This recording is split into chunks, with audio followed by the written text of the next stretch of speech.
everybody, how you all doing? It's your boy Trini Werewolf, the one and only, and we are finally here with part 3 in quotation marks because it's not technically a part 3 because firstly we would have looked at the players who were retained for this coming IPL, then we looked at who was drafted, and now we're looking at the players who will be featuring in PSL because the IPL auction was in December and the PSL auction was in January. So it only made sense that the players who missed out in one would end up in the other. And I think looking at the structure of some of these teams, I do think a few of the West Indian players have a better chance of making their playing 11s. But a few cases are a little tough. Another thing we have to consider is that we now have an instance of someone being picked in PSL and being drafted into IPL as a replacement player. So it's very possible that any of these players could be snatched up by one of the IPL teams. So that's something we would have to consider. But you never know. Just because they picked up the replacement doesn't mean they're guaranteed a spot. So let's just jump right in and see who we have first. And we've got playing for Peshawar Zalmi, we've got Alzari Joseph.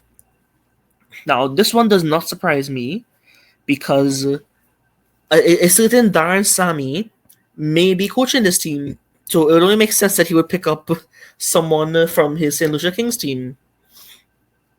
Now, Alzari did not live up to the hype last season. Just stuck with bowling short. He did not work for RCB. It was a big gamble. Didn't pay off. I think he only got 1 wicket in 3 games. That's why I had like 11. Yeah. Yeah, just certainly a case of sticking to what he does best. And regardless of if the conditions required it, he just did that. And yeah, it didn't really work out. But I think at least for PSL, he might have a chance if the pitches are highway similar to how they would in I believe 2023. In 2024, they were not as high scoring. I think weather played a huge part in terms of there just caught so much constant rain that it was hard to maintain the pitches, from what I had heard. So I think someone like Alzari does have a better shot of making it if he does show control, or at least if something's working for other bowlers, he doesn't just come in and do something completely different and just. You don't want to be an instance where you have a team on the ropes and then Alzari just comes in, starts pelting short ball, flinging it wide, and allow the team back into the game. Yeah, you do not want that from an overseas bowler. But looking at the structure of the team, it's a little interesting, mostly because this is the player I was talking about, Corbin Bosch. Now, I don't remember who it was. I think I know it now. It was Lazard Williams who had gotten injured, and Mumbai picked up Corbin Bosch because he plays for Mumbai Cape Town, well, MI Cape Town rather. So they just picked him up. PCB gave him a legal notice, which is fully understandable. I mean, a team picked this player, and then our next league just came in and swooped him up. So yeah, hopefully that's not something we see more of in the future.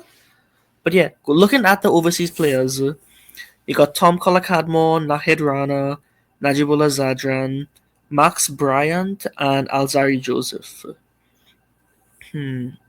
This one's a bit interesting because Alzari's only direct competition is Nahid Rana, Bangladesh fast bowler.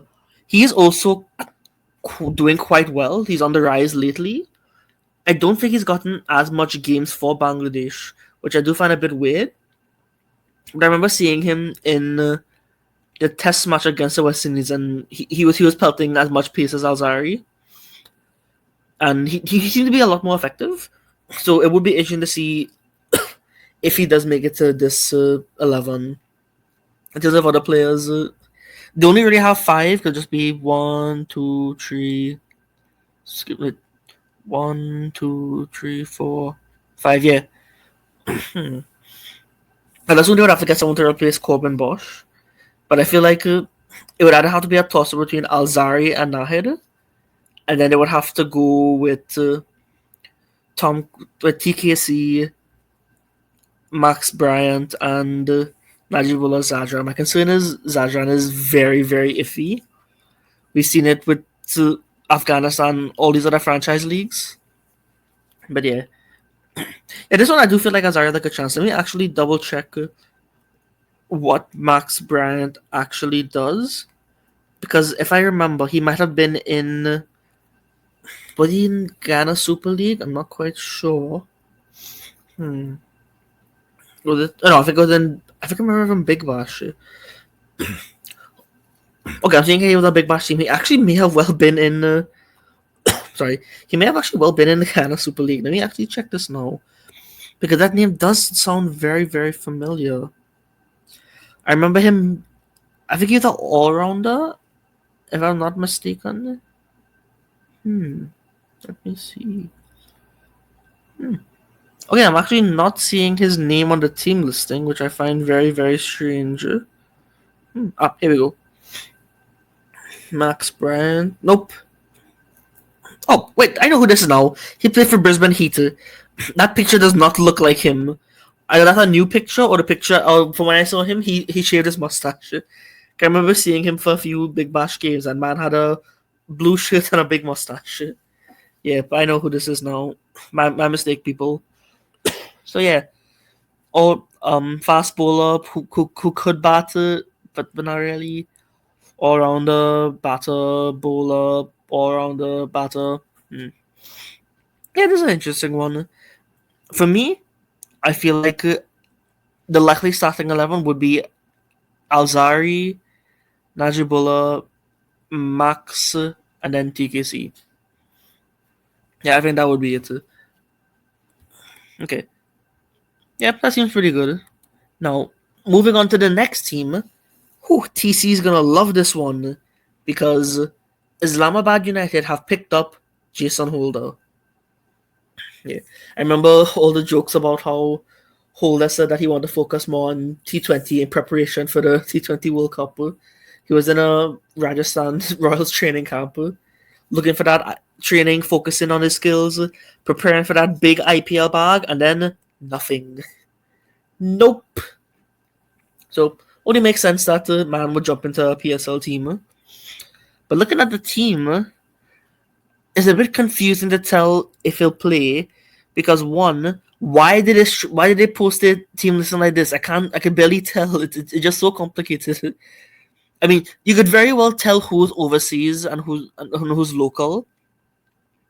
Just looking at the names, like I mean, if you see someone named Nazim Shah and Ahmad Wazim next to someone named Colin Monroe and Andres House, you can kind of tell. So let me just search this to make sure. You've got Colin Monroe, Andres House, Ben Dwarshuis, Jason Holder, Rassi van der Dusen, Riley Meredith, and Matthew Short. This is actually an interesting one. More interesting because this one I don't see Jason Holder fitting into exactly. Yeah, Colin Monroe's quality, but I don't think at this stage, maybe not as much. Yeah, I feel like Andreas House is definitely on the rise. Bigger franchise player coming from the USA. I mean, you have to give him the credit. He's been doing incredibly well. So I feel like he's a definite starter. Looking at other players, well, Rassi definitely. I heard that he's not going to be available for the full season. Sorry. So yeah. Yeah, Matthew Short's also another good option. Yeah, as a top order player, you would assume it would have to be. It would have to include either House or Short. But House is a keeper. I don't see any other keepers off the top of my head apart from Azam. Yeah, I think that's really it too. So yeah, yeah. If I had to pick an overseas group, yeah, I'm not sure about Colin Monroe right now. Yeah, that's a kind of a tough one. Let me really check this back and see. Yeah, I feel like you could go Jason Holder.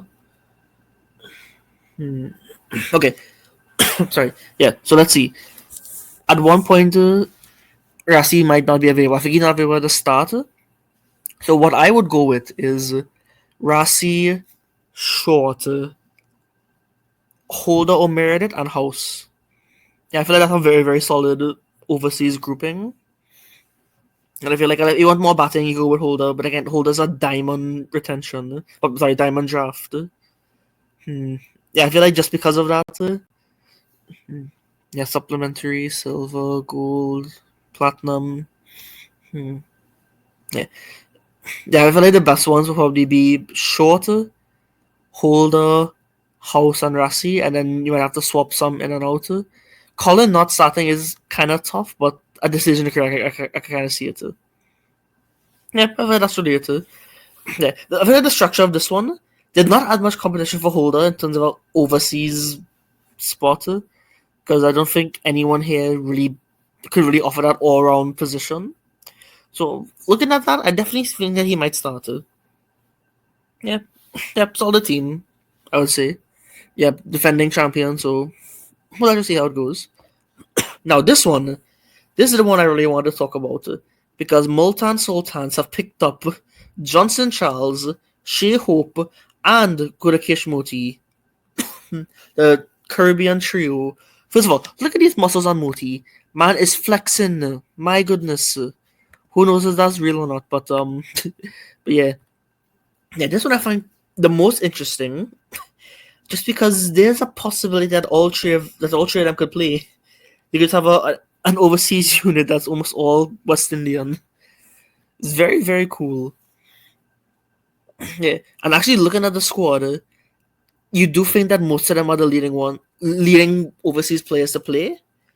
My only concern is they might end up in a situation where they have to pick either Johnson Charles or Shea Hope, because they're both keepers who could open.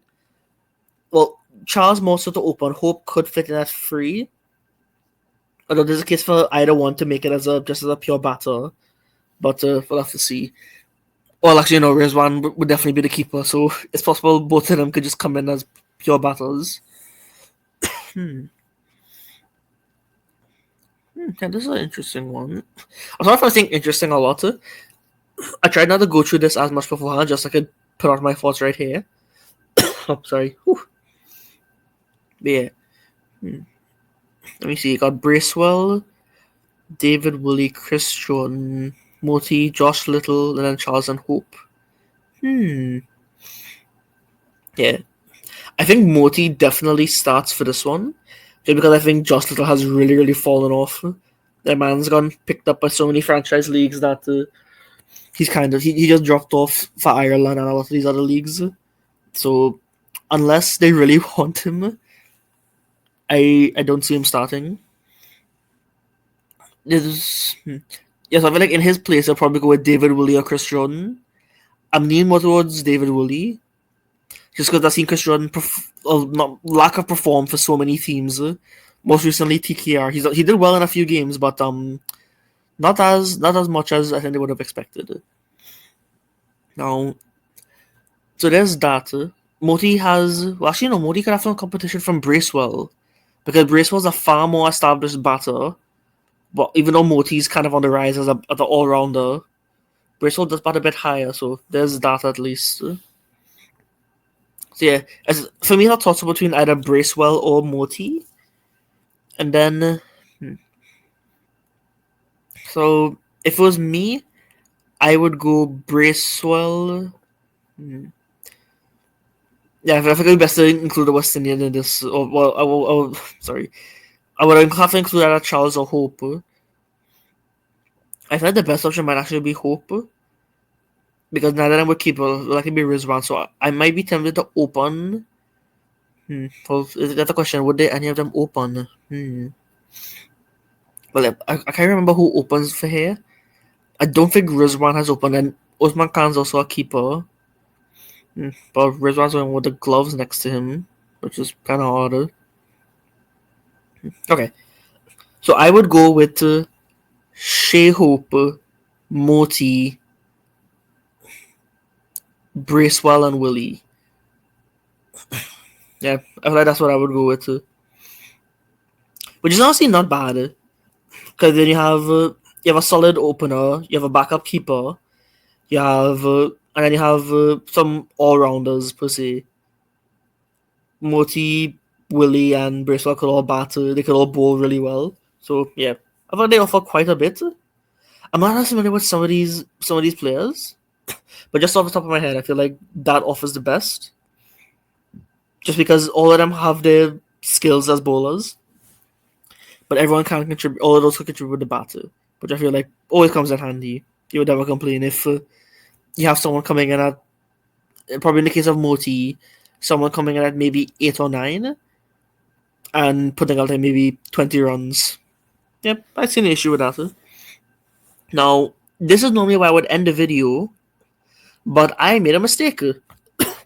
Looking back at this, I had seen only these players drafted, but I had completely forgotten that Akil Hussein, spelled wrong by the way, has been retained by Kita Gladiators.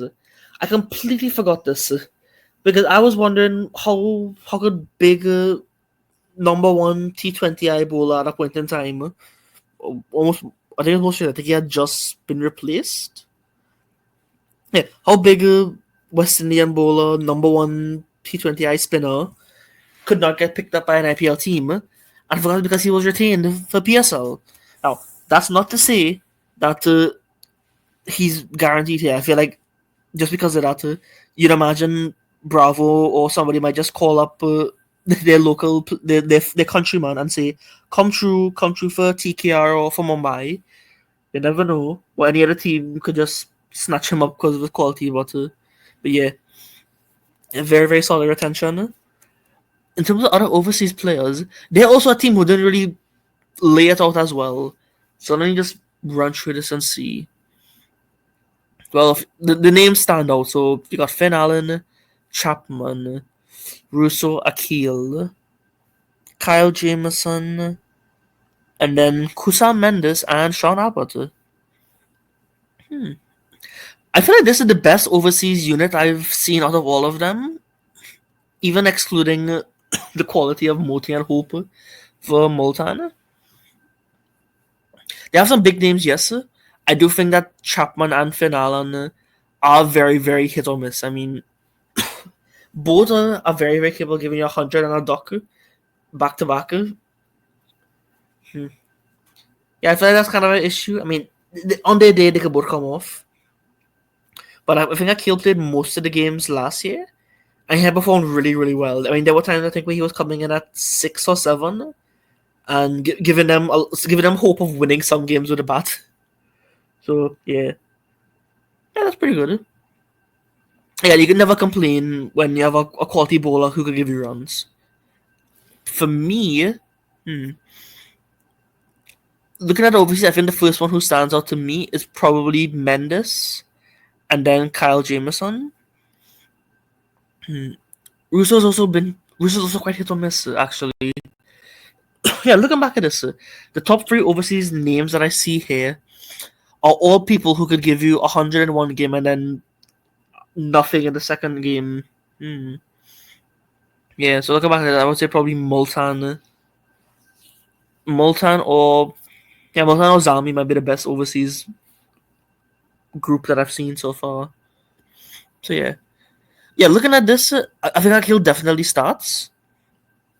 So I would go Kusal Mendes, Kyle Jameson, Akil, and then possibly Finn Allen just as a keeper. I just don't know who else is a keeper in this squad. Oh yeah, Kusal Mendes. I gotta forget to. No, I'm sorry, folks. Brain faded. So yeah, Mendes, Jameson. I'll go with Akil and Russo. I think Russo's probably the person who might be less hit or miss, just given his record. Still hit or miss, but I think from Lanka Premier League had been a bit more consistent. So yeah, I feel like I would go with that group: Russo, Akil, Kyle Jameson, and then Kusal Mendes. Yep, only feel like a pretty good overseas grouper to me. So yeah, that's it. That's it for me on this one. Definitely, I think a lot of these players have better chances of playing.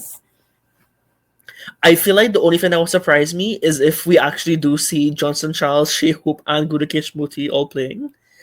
I think it would be very funny, but I feel like it would also be really cool just to see all West Indian players, well, almost an entire overseas unit of West Indian players. So yeah, the person I feel like I would expect the most from is honestly Gudakesh Muti, because we haven't really seen him. He's only now starting to get picked up in overseas leagues because he had like a small part to play in ILT20, but then it was just really weird because there was a game where they had brought him in. I don't think he even bowled at all. He had other people given part time spin before him, and I think in another game where he was still in the squad, he bowled I think like somewhere near the death and went for runs. Yeah, it was just really weird. So for me, I hope you see him just get like a good consistent run, mash up people in the middle with spin. If he comes through and just starts lashing ball and hitting some sixes like Akil did in a few games, I personally wouldn't mind that. It would be great to see. I'm also curious about how Hope will perform, just because with him now being West Indies T20I captain, that puts a lot more respect on his name. And given that when he was with Lahore Qalandars last year, it was really weird. They saw him as like a kind of like a finisher where he would be coming in at like 5 or 6, and I just feel like it felt really out of place for him because he would just be again where he would come in, kind of help set up the game, batting at 3, and then they just dropped him, and then he really struggled, and they were like 5 from 10, 6 from 9, just because then the power hitting right out the gate wasn't really in his skill set. So yeah, I feel like that's it for me. I can't think of anything else. The person I feel least likely to start might be Charles and Alzari, mostly just because Hope would probably be the better opening option, I would say, and Alzari probably being seen as second fiddle to Nahid Rana. But then you have to consider Sami being coach, so yeah, I think it might have to be Charles. Oh, Paul Johnson. Oh well. Well, thank you for your time, folks. This has been another quality episode of the Scoop Shot, and we are also now on TikTok. I finally got it set up. I put forward a few promos, just advertising the YouTube channel, and I have one up talking about an upcoming video going over the West Indies captains stepping down, being Craig Brathwaite and Rovman Powell, because that opens up for quite a good bit of discussion. So, thank you all for your time, and I shall see you all quite soon.